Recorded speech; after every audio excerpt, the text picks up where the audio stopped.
What's going on, everybody? Welcome back to that car vlog channel. If you don't already know, my name is Andy, and today we're going to review a van again.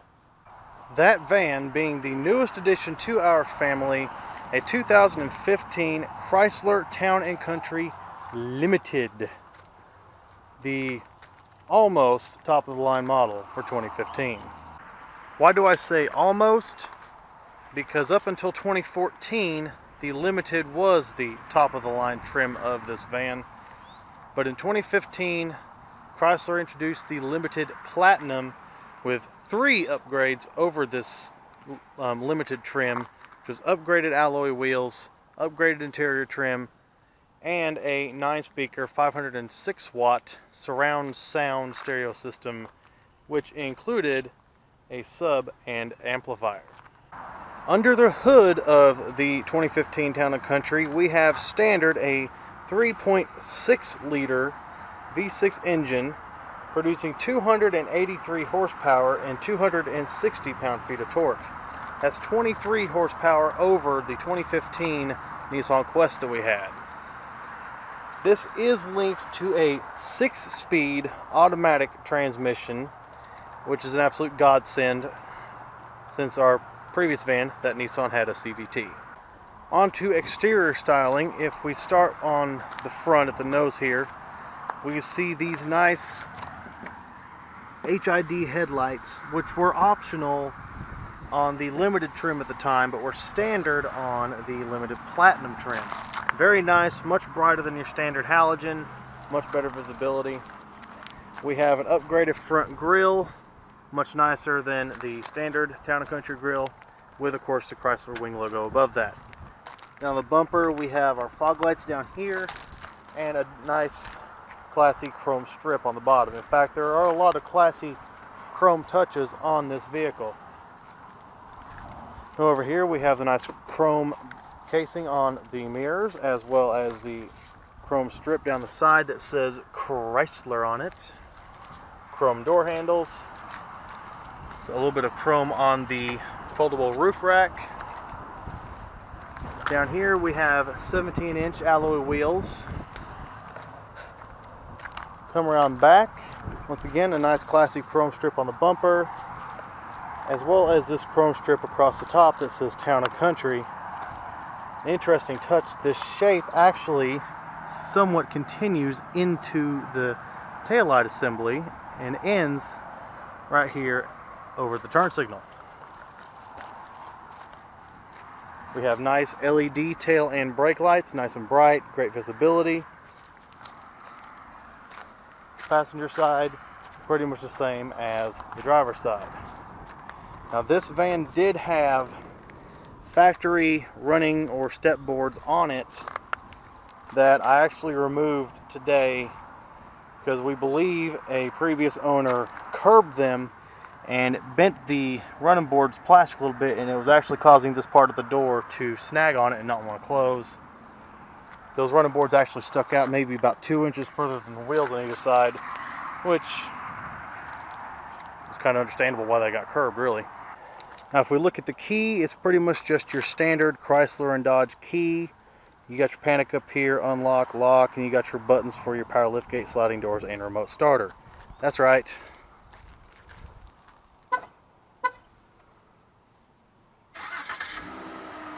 Remote starter. Again, we do have power sliding doors on both sides.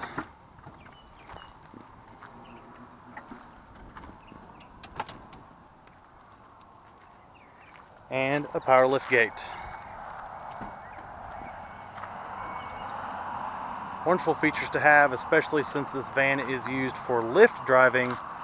It keeps people from messing up the doors and stuff. All my wife has to do is push a button and they open and close for her. When we open the doors, first thing you see here is there's a button on the door, which is how you unlock it with the remote is in your pocket. Now if I do lock this, I don't even have to push the button on the door.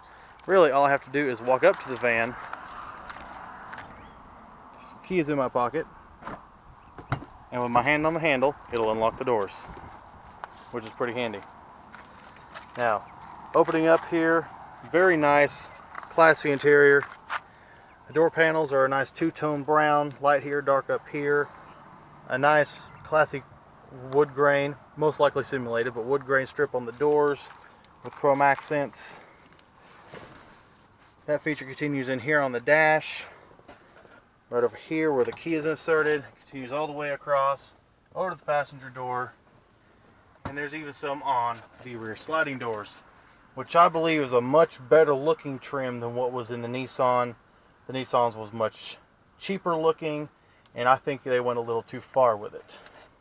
Here on the gauge cluster, we have a very nice looking set of gauges, your tach and temperature, as well as your speedometer and gas gauge.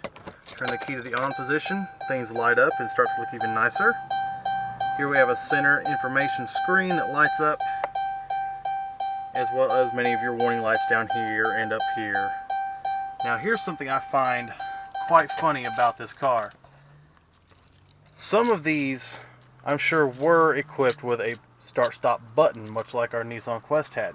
However, this van starts with this key, which gets inserted like this into this hole. It just inserts right here. But on the screen, it still says, press brake pedal and push button to start. However, without the brake pedal, just twist it and she'll fire right up. I think that's kind of funny. Now if we look here on the steering wheel, we have our controls for that center information screen, as well as our phone and voice command capability. Here's our controls for cruise control. Here's our gear selector lever, which has been moved. All minivans have moved them from the column to somewhere in the center control stack. Dodge and Chrysler decided that it belonged up here. Starting at the bottom of our center control stack, we have DVD Blu-ray entertainment system. So here's the slot for the DVDs and the manual controls for that. Up here we have our climate controls, and please excuse the terrible sunlight coming in. Here we have our climate controls, dual zone, the nice little LCD screen to tell you the temperature, whether you got them synced up or not. This also can be used to control the rear. Here we have heated seats, 2 different levels of heating for each side. Down here we have an economy mode, as well as the switch to turn on and off our 115 volt house power, which is really kind of cool. I'll show you those later. Coming up, we have this really nice analog clock, which is a nice upgrade from previous Town & Country analog clocks. Much better looking, much nicer. And up here we have my wife's phone mount. I'm not going to move that. She may not like that too much. But up here we have our touchscreen infotainment system, which is really more of an entertainment than info for now. Still kind of an early system. But you have all your different entertainment controls. You can switch back and forth between things pretty easily, either with the hard buttons or with the touchscreen controls. And it is, for the most part, pretty responsive. It may take a second to respond. It's not a smartphone, but it works very well. If we pull out here, or like this, we have our USB input, as well as our auxiliary input. And a feature I think is really cool, if you want to put in a CD, push the load button here, and the entire screen tilts downward, so you can load up a DVD or CD into here, and you actually can watch movies on this screen as well if the vehicle is not in motion. More controls available to the driver. We do have 2-person seat memory settings, which is really nice. We also have power everything, including power folding mirrors. A wonderful feature. We have 2 auto up-down windows instead of just one. We have 2 now. Very nice to see. For your driver's seat, you have power controls for forward, backwards, up and down, as well as your backrest control, and power lumbar. The lumbar is not available on the passenger side, but the rest of these controls are. On the passenger side of this vehicle, you actually have 2 glove boxes, one up here. You open that up and you've got some storage in there, as well as another USB port. Down below, you have your standard glove box, which locks. Not really much of anything in there. Over here is the center console, which has quite a few party tricks. My wife stores things in here, and I wasn't going to move all of her stuff. But you see you have 2, 3, 4 cup holders right here, and then two more down here in this slide out tray. You have this nice little tray here. Usually if I just set a cell phone or something down there. Open this up and we have more storage. Now this top section with this latch right here will slide backwards to review an abyss worth of storage. Lots of storage in here, as well as a 12-volt outlet right here. Close this back. Pull a lever below that, and the entire console can be slid back for whatever reason you may need. Whether you need to allow access to these cup holders for the second row, or you need to slide this back to clean between the seats and the console itself, you can do that. And then there's a third lever, this one right here. When that's pulled, that allows for this console to be removed, which is very handy, once again, for cleaning. In front of that, again, we have the cup holder tray. So we actually have access to 4 cup holders just right here between the driver and passenger. Down here we have a nice big storage cubby and 2 12-volt outlets, one that's constant to the battery and one that is only on when the key is on. Up above the dash we have an automatic dimming rear view mirror. We have nice LED map lighting, which is positionable, so you can move this around anywhere you need it. We have the controls for the sliding doors and the lift gate, as well as a switch to disable all of that, should you need it. Here we have a part that me and my wife both love equally, the convex rear view mirror, so you can see everything going on in the cabin behind you. It's wonderful when you're a parent to have this. Over here is the controls for the sunroof. We push that, and she opens right up. Push it again, or the other way I should say, and it'll close. The cover is separate, works independently from the glass, so you can just pull the cover back and just have the glass. Although in the middle of the day it is quite hot. Also up here you see this module right here is actually a sensor for the rain sensing windshield wipers. That's right, with the wiper control in the intermittent position, if it begins to rain, the wipers will turn themselves on, and the headlights will come on as well to comply with the law that says you have to have your headlights on when your wipers are on. While we're up front, we'll talk about other things in the infotainment. Here we have our backup camera, which is obviously extremely handy, and I hope it comes through well on camera. The graphics are not the greatest, but it does serve the purpose. Now, if we come over here to the driver's side mirror, when I put it in reverse, the mirror actually tilts downwards so you can see where the rear wheels are. Put it back into park or even in drive, and the mirror comes back up to the position you had it in so that you can safely drive the vehicle. I do want to talk a little bit more about the center information screen. Once again, the buttons to the left of the steering wheel under the phone buttons control this. If I hit the button, it's going to take me into the menu, and I can go into all kinds of different features. There's system setup where you can do languages, turn on and off the park assist system, the blind spot monitoring, door locks, that kind of thing. Very nice levels of configurability. I still don't know all that is in here, but obviously it controls many different things.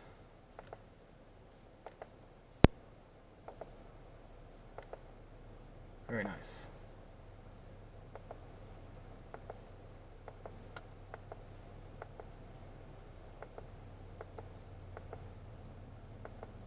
And that's it. Now if I go back, then we go into, we can change the units from English to metric.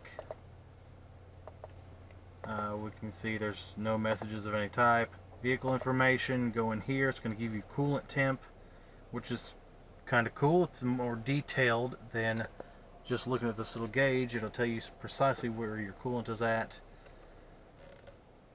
And we'll continue to go down. We have our oil temp, which is really something that more high performance cars have, but it's still nice to see. Oil pressure.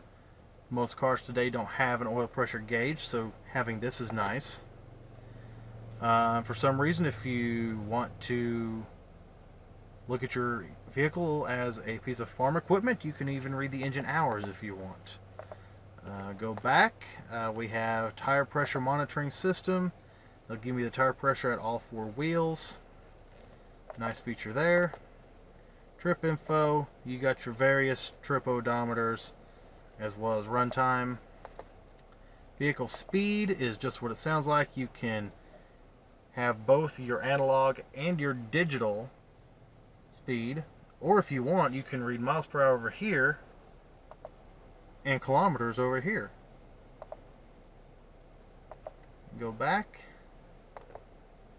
It'll give you your fuel economy. This is going to tell you what you're getting now, which is right here, which is obviously 0 because we're sitting still.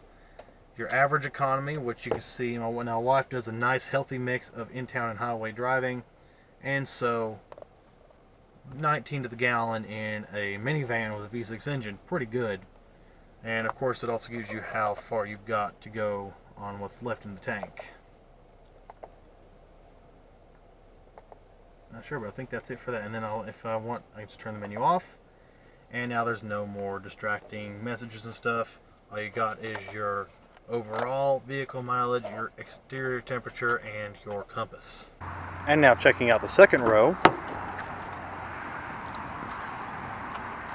Now if we climb in here, we see manually tiltable seats. So these seats can be tilted forward, and then you can also take and tilt this whole thing forward.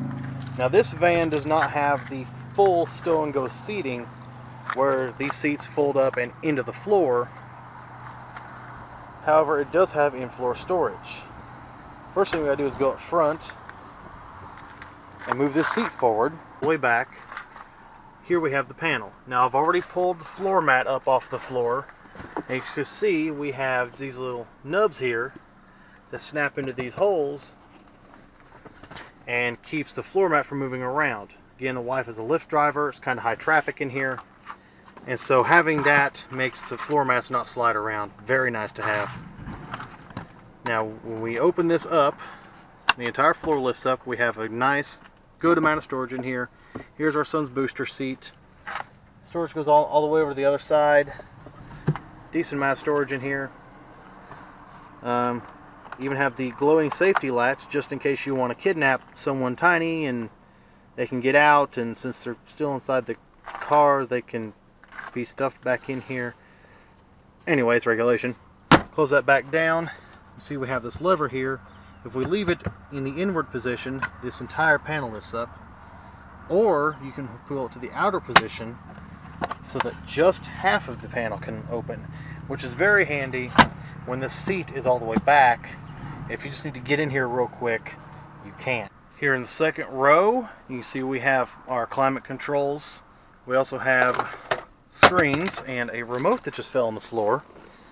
Maybe someone was messing with that. Remote lives right here. And this is a continuation of the Uconnect entertainment system. Disc is placed in up front, and then you can play everything on this screen back here. And of course, once again, it has a remote control for actually controlling it back here. You tip that back up, it'll turn itself off automatically. Here we have our ceiling mounted climate control vents, which are really nice. You can actually blow it right on your face if you want. I like that feature. We have a mat pocket on the back of both front seats, which is actually quite rare in vehicles nowadays. If we close the door, there's even features on the doors. We have second row heated seats, 2 levels, just like the front. Also, we have manual sunshades. Wonderful, wonderful feature for the back of this vehicle. Pull it up and back down. We have the same on the other side. And yeah, we also have all these pretty decorations because my wife likes to do that for her driving, and her customers really like it. As far as actually sitting in the second row, headroom is great. I have absolutely no complaint about that. This seat is actually back pretty far, and although my knee is just barely touching it, it's still decently comfortable to sit back here. It's a little bit more comfortable than the Quest, actually. Of course, the seat could be moved up further. You know, cars nowadays have a lot more seat range than they used to. And it's easy to get out. If you want to get out with the power doors, you either push the button, or 2 inches behind that, pull the handle.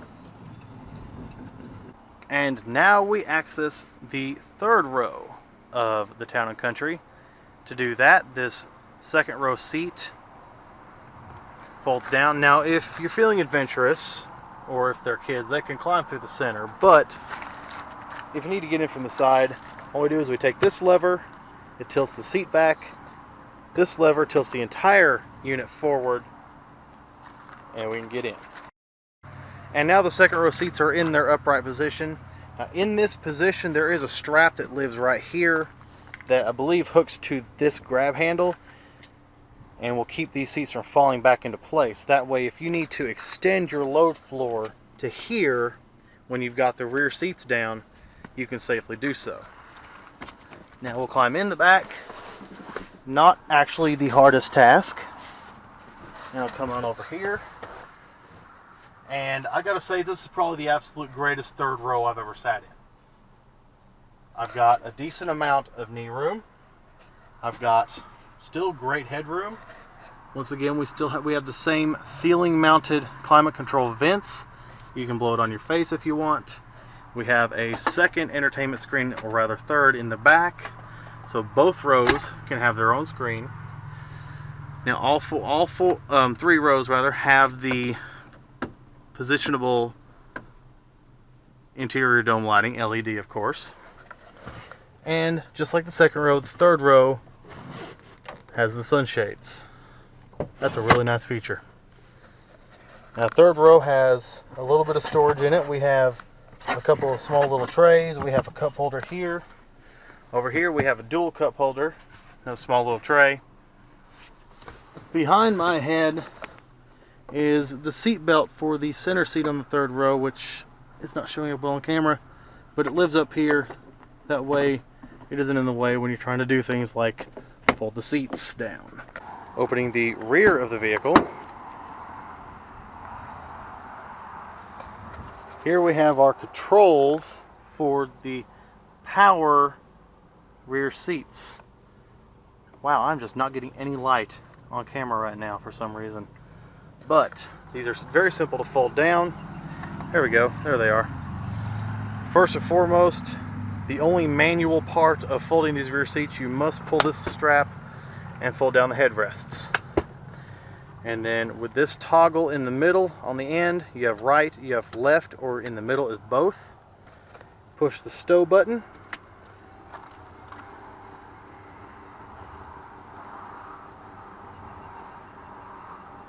And they put themselves away.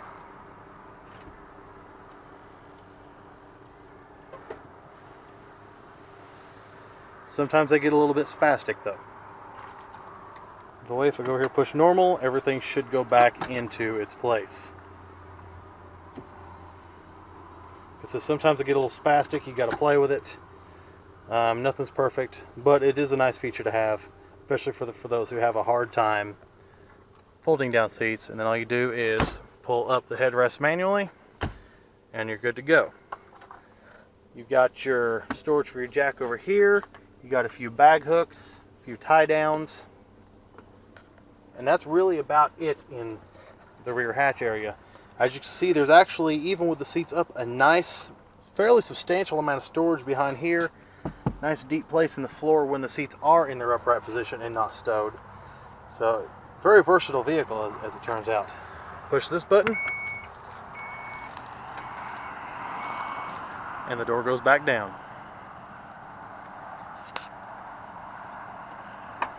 Another wonderful feature that I like about the sliding doors is if you go in here and disable the sliding doors, then of course that puts them on manual. This is really helpful when your 8-year-old child loves pushing the button.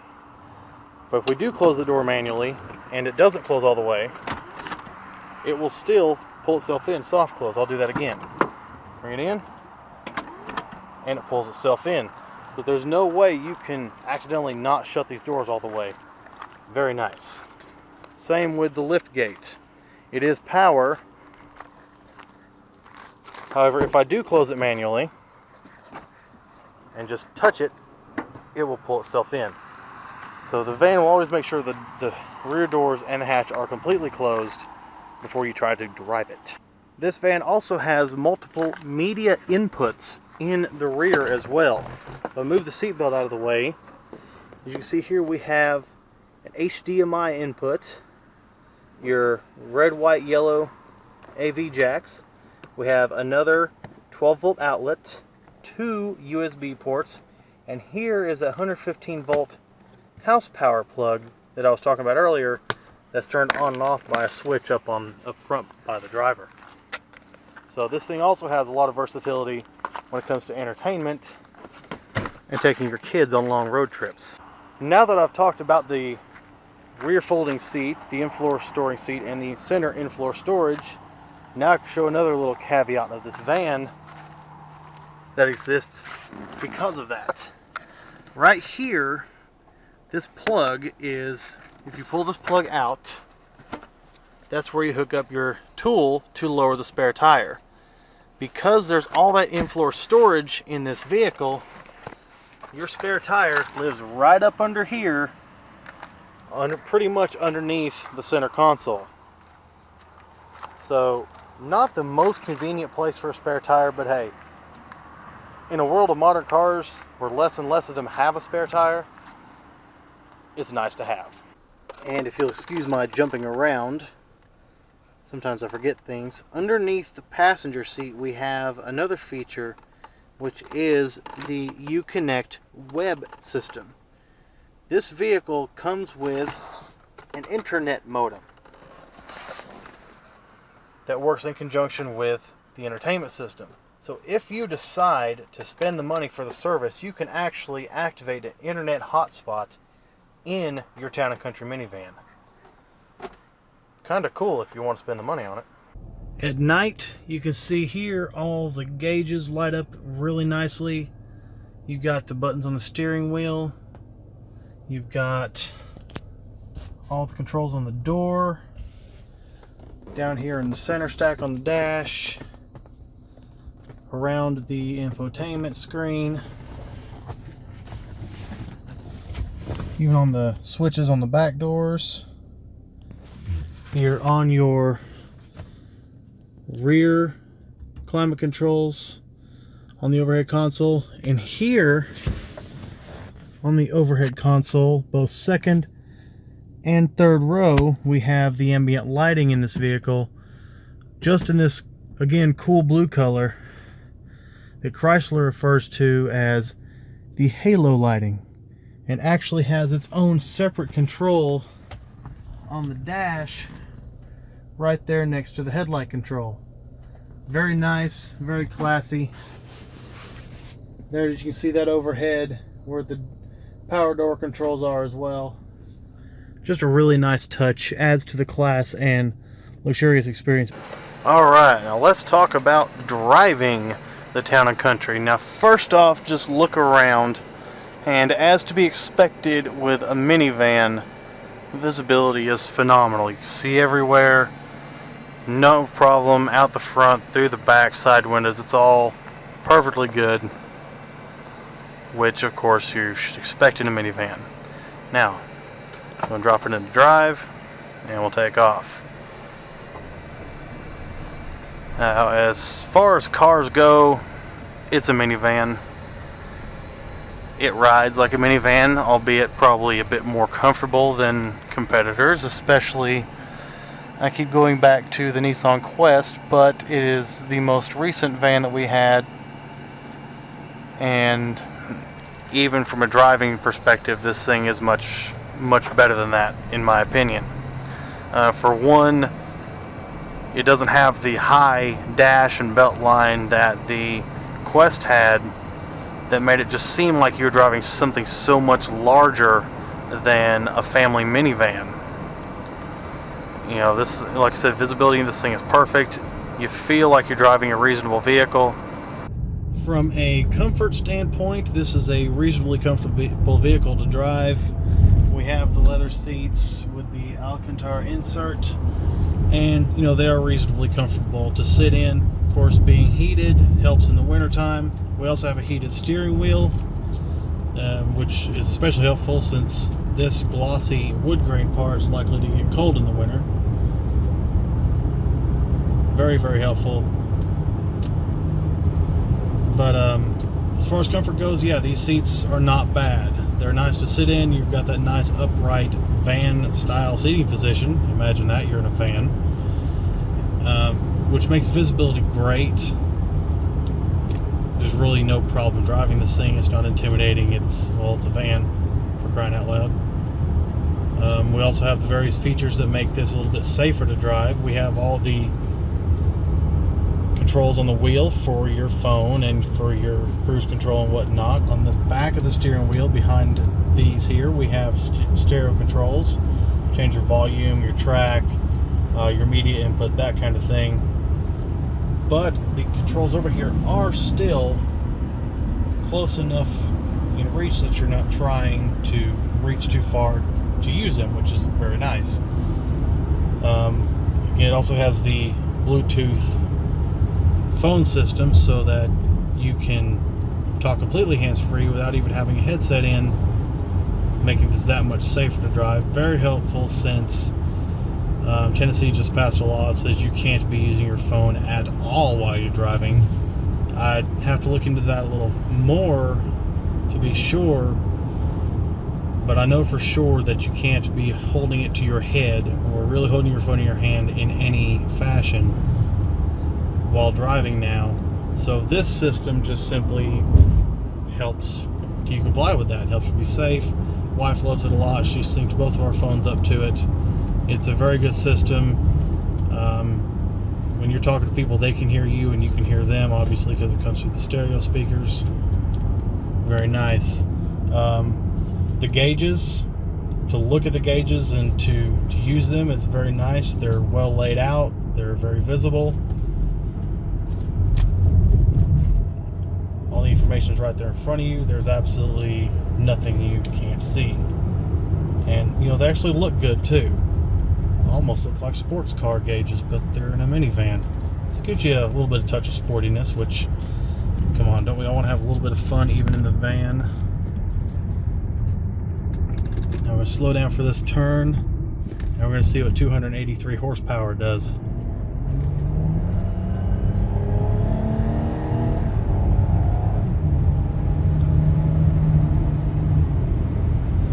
And it's reasonably quick. It's a minivan. You're not going to find yourself flooring it a lot anyway, and I really didn't floor it. But if you need to get out of the way, sticky situation, pass somebody on the highway, you got plenty of power to do it. 3.6 liters is more than enough engine for this vehicle. For a while, they were offering a 4-liter V6 engine. Why in the world you'd want a big 4-liter V6, I don't know. The last thing I drove with a 4-liter V6 was an old 90s Ford Explorer, and that thing loved gas. It loved gas a lot. So I don't know why you would want a 4-liter V6. There's absolutely no need for it. This thing's very reasonably powerful. Like I said, you got to get out of a sticky situation. You got to make a pass. You're going to be able to do it. Absolutely no problem.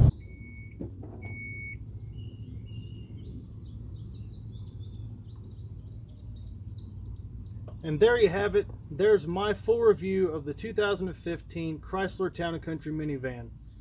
Now, sadly, this van is no longer in production. The Dodge Caravan that this is based directly off of still is, but 2016 was the final model year, so that Chrysler could prepare to make the new redesigned Chrysler Pacifica minivan, which is what's currently on showroom floors now. Anyway, I hope you enjoyed this review. I hope you found it informative, maybe a little bit entertaining. If you did, you know what to do. Hit that like button, subscribe to the channel, hit that notification bell so you'll know when I put something up. if you feel so inclined, go share this with your friends, fellow car lovers, or people who just really need to know about a minivan. Also, go follow me on social media, Facebook and Instagram at that car vlog channel. And hopefully we'll see you guys again real soon. Take care.